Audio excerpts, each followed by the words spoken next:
పేదల జీవితాలతో ఆడుకుంటూ వారి నోటికాడ కూడు తీసేస్తుంది ఈ కూటమి ప్రభుత్వం. అది వాలంటీర్ల విషయంలో వారు చేసినటువంటి పచ్చి దగా చూస్తే ఎవరికైనా కూడా స్పష్టమవుతుంది. సచివాలయ వ్యవస్థను కొనసాగిస్తాం, వాలంటీర్ల వ్యవస్థను కొనసాగిస్తాం, దానిని ఇంకా మెరుగైనటువంటి స్థితికి తీసుకెళ్తామని వారికి ఉన్నటువంటి మీడియా ద్వారా బాకా కొట్టి ఊదరగొట్టి ఈరోజు పూర్తిగా భిన్నంగా దానిపై యూటర్న్ తీసుకోవటమే కాకుండా సిగ్గుపడకుండా చేసిన తప్పుని సమర్థించుకోవడం నైతికత చచ్చిన రాజకీయం. అధర్మాన్ని ధర్మమని చెప్పుకుంటున్నారు అనే దానికి నిలువెత్తు సజీవ సాక్ష్యంగా ఉంది ఈ కూటమి ప్రభుత్వం అనేది ఎవరికైనా కూడా అనిపిస్తుంది. అదే మరి ఎన్డీఏ మేమందరం 3 పార్టీల కూటమికి హామీ ఇస్తున్నాం. మీ ఉద్యోగాలు తీసేయం, వాలంటీర్ వ్యవస్థ కొనసాగిస్తామని మరొక్కసారి మీ అందరికీ హామీ ఇస్తున్నా. ఉగాది రోజున, పండుగ రోజున తీపి కబుర్ మీకు అందరికీ. వాలంటీర్లు వాళ్ళ బ్రతుకు వాళ్ళు బ్రతుకుతున్నారు. వాళ్ళు ఏమైనా మిమ్మల్ని దేబురించారా, దేహి అని అడిగారా? మాకున్నటువంటి జీతం 5,000 సరిపోవటం లేదు, 10,000 చేయండి అని వారేం అడగలేదు. మీకు మీరుగా మీకు ఒక కెరీర్ ప్లానింగ్ ఉండాలి, మీకు మంచి భవిష్యత్తునిస్తాం, 5,000 ఎక్కడ సరిపోతాయి, 10,000 చేస్తామని ఒకరు, 5కు 5 కలిపి 10,000 చేస్తానని ఇంకొకరు, మీ కడుపు కొట్టనని ఒకరు, మీ పొట్ట కొట్టనని ఒకరు అనవసరమైనటువంటి అడగనటువంటి హామీలు ఇచ్చి ఈరోజు దానిని కొనసాగించకుండా మీరు కుంటి సాకులు చెప్తున్నారు. 5,000 కాదు, మీకు రాబోయే రోజుల్లో 10,000 రూపాయలు పారితోషికం ఇచ్చే బాధ్యత మాది. మీలో సమర్థత ఉంది, తెలివితేటలున్నాయి. ఇది ఎంట్రీ పాయింట్ మాత్రమే. ఇక్కడి నుంచి మీ ఇంట్లో మీరు కూర్చొని వర్క్ ఫ్రమ్ హోమ్. అమ్మ, నేను ఒక అన్నగా చెప్తున్నా, మీకు 5,000 వస్తే ఇంకో 5,000 ఇచ్చే మనసున్న వ్యక్తిని నేను. ఒక ప్రొసీజరల్ ఇష్యూస్ గురించి చెప్తూ గత ప్రభుత్వం వాలంటీర్ల యొక్క జీవో ఎక్స్టెన్షన్ ఇవ్వలేదు, 11 నెలల తర్వాత తిరిగి దాన్ని ఎక్స్టెండ్ చేస్తూ జీవో ఇవ్వలేదని కుంటి సాకులు చెప్తున్నారు. కాంట్రాక్ట్ లెక్చరర్స్ ఉన్నారు, కాంట్రాక్ట్ ఎంప్లాయీస్ ఉన్నారు, అవుట్ సోర్సింగ్ స్టాఫ్ ఉన్నారు. వీళ్ళందరికీ కూడా ప్రతి 11 నెలలకి ఎక్స్టెన్షన్, రెన్యువల్ అనేటువంటి జీవో ఇవ్వాలి. ఏ ప్రభుత్వం అయినా ఇవ్వాలి. ఈ రోజు మీరేం చెప్తున్నారు? ప్రభుత్వం అనేటువంటిది శాశ్వతం, అధికారం ఉన్న పార్టీ శాశ్వతం కాదు. కాబట్టి గత ప్రభుత్వం తీసుకొచ్చినటువంటి పథకాలు ఏమైనా ప్రజా శ్రేయస్సు కోసం చేసుంటే అవి కొనసాగించాలి, గవర్నమెంట్ ఈజ్ ఇన్ కంటిన్యూన్స్ అని చెప్పి మీరు ఈరోజు అనేకమైన భాషలు మాట్లాడుతున్నారు. మరి అదే ప్రభుత్వం శాశ్వతం, ఏవైతే ప్రజా శ్రేయస్కర కార్యక్రమాలు ఉన్నాయో అది ఎవరు చేసినా కొనసాగించాలి అని చెప్తున్న మీరెందుకు కొనసాగించలేకపోయారు? ఒకవేళ గత ప్రభుత్వం కొనసాగించలేదంటే వారు దీని మీద ఏమన్నా పునరాలోచన చేయాలనుకున్నారేమో. ఈ వాలంటరీ వ్యవస్థను కొనసాగించాలా వద్దా అన్న విషయం మళ్ళీ అధికారంలోకి వస్తే ఆలోచిద్దాం, అప్పుడు నిర్ణయం చేద్దాం అనుకున్నారేమో. ఎందుకంటే కార్యకర్తలను పట్టించుకోలేదు, వాలంటీర్ని చూసి అనేటువంటి ఒక అపవాదం వచ్చింది కాబట్టి కొనసాగించాలా లేదా అని ఒక పునరాలోచన ఆ ప్రభుత్వం పడి ఉండొచ్చు. కానీ మీరు హామీ ఇచ్చారు కదా, మేము కొనసాగిస్తామని చెప్పారు కదా, చెప్పి ఓట్లు వేయించుకుని వచ్చారు కదా, వచ్చినప్పుడు కొనసాగించాల్సిన బాధ్యత మీకుంది. అలాంటి అధికారం మీ చేతికి వచ్చింది, అలా నమ్మే జనం మీకు ఓట్లు వేశారు. అయితే ఇప్పుడు ఇలాంటి సాకులు చూపిస్తున్నారేంటి? మరి మీరు పెట్టినటువంటి కాంట్రాక్ట్ వ్యవస్థ, అవుట్ సోర్సింగ్ వ్యవస్థ 11 నెలలకు ఒకసారి రెన్యూ చేయటం అన్నది ఎన్నో సంవత్సరాలుగా జరుగుతూ వచ్చిందిగా. అసలు ఆ వ్యవస్థకి అంటే శాశ్వతమైనటువంటి ఉద్యోగాలు ఇచ్చేటువంటి రిక్రూట్మెంట్ పద్ధతిలో కాంట్రాక్ట్, అవుట్ సోర్సింగ్ అనే విధానానికి ఆద్యం పోసిందే ఆద్యుడే చంద్రబాబు నాయుడు గారు. ఆ కాన్సెప్ట్ తెచ్చిందే మీరు. దానికి కర్త కర్మ క్రియ పర్మనెంట్ జాబ్స్ మానేసి అవుట్ సోర్సింగ్, కాంట్రాక్ట్ జాబ్స్ అనేటువంటి ఒక విధానం తీసుకొచ్చారు.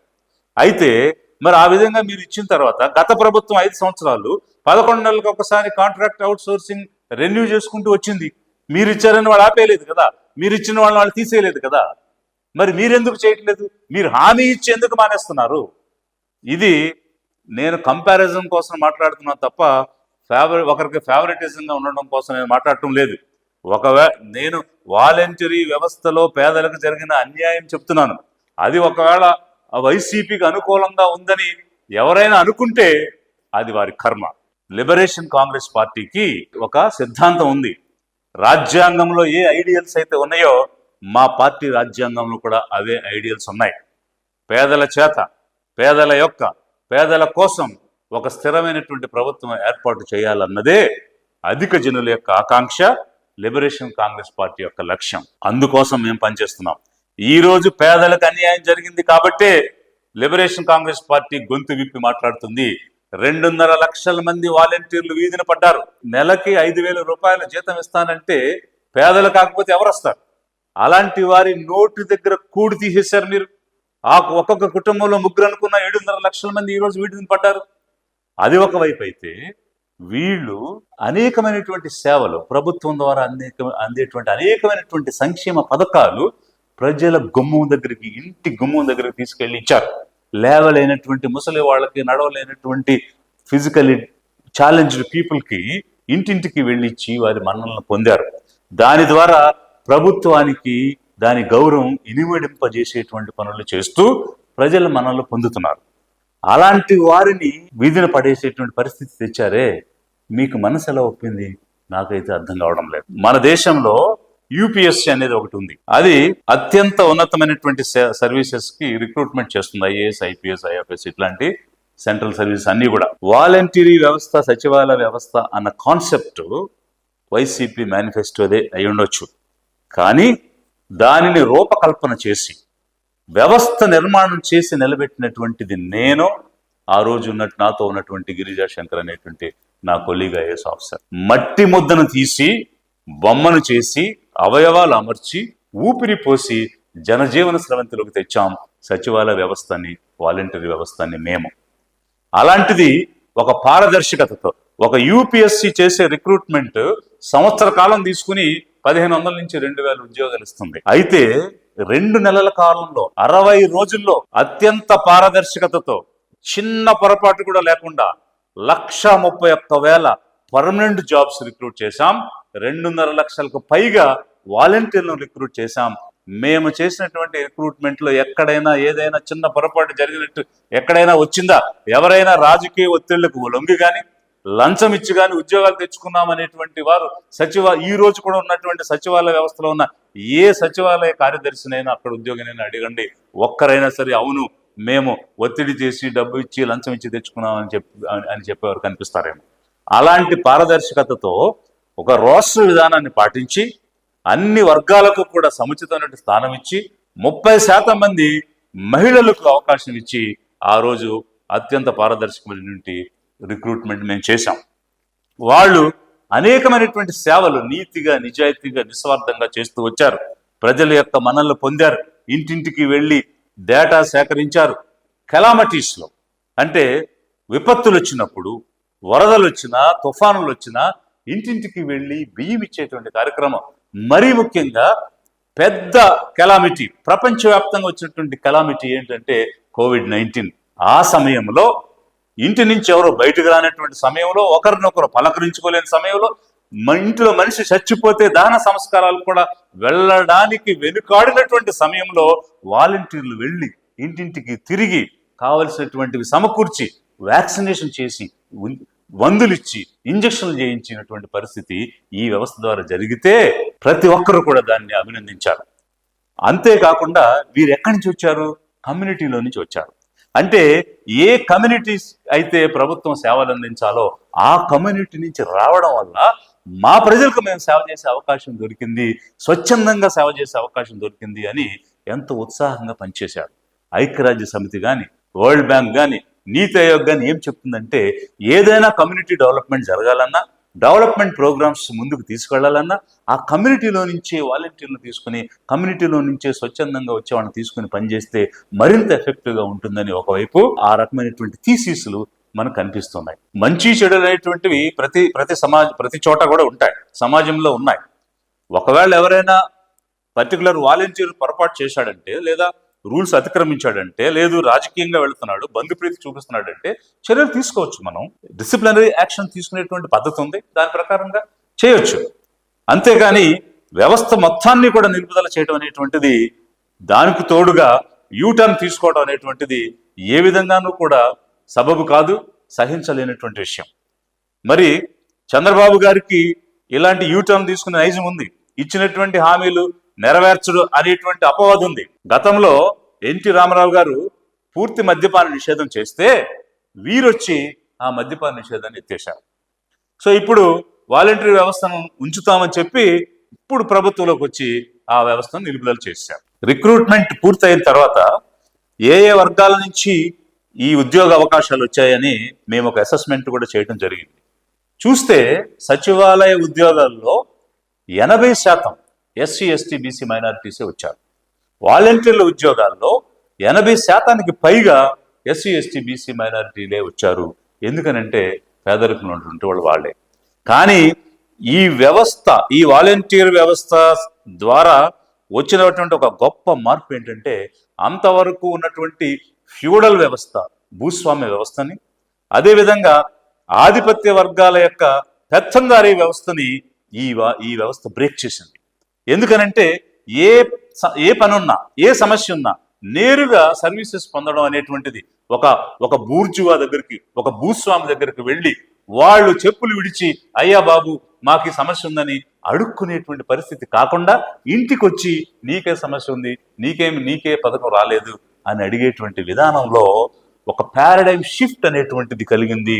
అందుకోసమా మీరు ఈ వ్యవస్థను కంటిన్యూ చేయకుండా మళ్ళీ మన పెత్తనం పోతుందేమో, మన అనుచరులు ఎవరైతే ఉన్నారో గతంలో జన్మభూమి కమిటీలను పెట్టి ఆ జన్మభూమి కమిటీలు చేసినటువంటి నిర్వహణ వల్ల మీరు ఓడిపోయినటువంటి విధానం మీకు గుర్తుందో లేదో, మళ్ళీ అలాంటి ఒక బూర్జువా వ్యవస్థ, భూస్వామ్య వ్యవస్థ, పెత్తందారీ వ్యవస్థ తీసుకురావడం కోసం ఈ వాలంటీర్ల వ్యవస్థను ఆపేశారా అనేటువంటి పరిస్థితి కూడా ఈరోజు జనంలో చర్చ జరుగుతున్నది.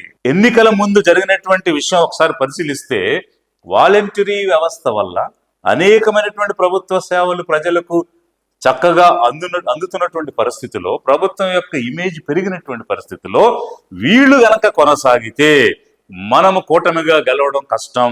కాబట్టి ఏ విధంగా దీన్ని నిర్వీర్యం చేయాలి అని ఆలోచించి ఆ వ్యవస్థ మీద విషాన్ని చిమ్మి ఎలాంటి అపవాదు తెచ్చారు పవన్ కళ్యాణ్ గారు అంటే, 30,000 పైచిలకు మహిళలను, అమ్మాయిల్ని మిస్ చేసేశారు, హ్యూమన్ ట్రాఫికింగ్ చేశారు అనేటువంటి ఒక అపవాది, ఒక విషయాన్ని ఈ వ్యవస్థ మీద చిమ్మారు.